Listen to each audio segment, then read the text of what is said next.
and this is obvious now, but if you think about it, it's kind of strange. The Talmud is mostly filled with the wrong opinions, the How do opinions you that mean? weren't accept. In other words, like in any given area of Jewish law, you could have between two. Well, if it's a consensus, then there's only one opinion, and it'll be the law. But in most cases in the Talmud, it's a description of the disputes about what the law should be, and they would bang through different arguments back and forth, and then they would come up with who's right and who's wrong, who Jewish law will be following in the practical sense, and who is wrong in the practical sense.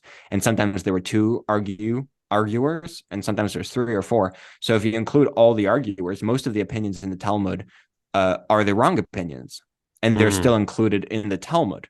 Now, why they're included in the Talmud just emphasizes this point, but the advantages of including the wrong opinions, first of all, is to know what's right and wrong. In other words, we shouldn't come 100 years from now, 200 years from now, and say, maybe this, maybe that. You want to have all the opinions on paper and to say, no, the law is according to this one and to that one. So that's the obvious reason why wrong opinions are included in the Talmud.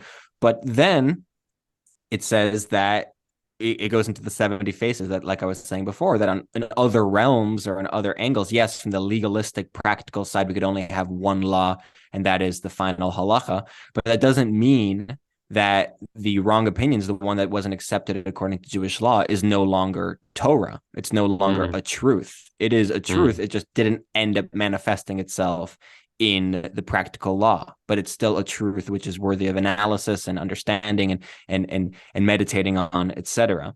And then the final one, and this is also obvious, is that by being surrounded by people that are disagreeing with you, you're going to be sharpening your own ideas, right? Yeah, So, going back to that barbershop metaphor, everyone is uniting in the fact that they decided to go to a barbershop after work. We're uniting in that fact. But even if we decide to discuss kind of a contentious topic, right, within those walls, because we've already accepted each other just by product of the fact that we're inside the barbershop, and we know that we'll never permanently burn a bridge, even if we disagree inside of these walls.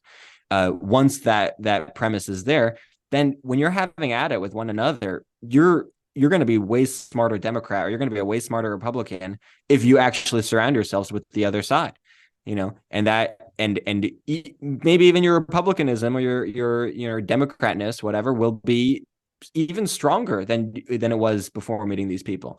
But just 100%. because you were forced to kind of look at it at a lens of someone else's and kind of sell it, and sharpens your ideas in ways that you wouldn't if you just kept yourself in the echo chamber. Right.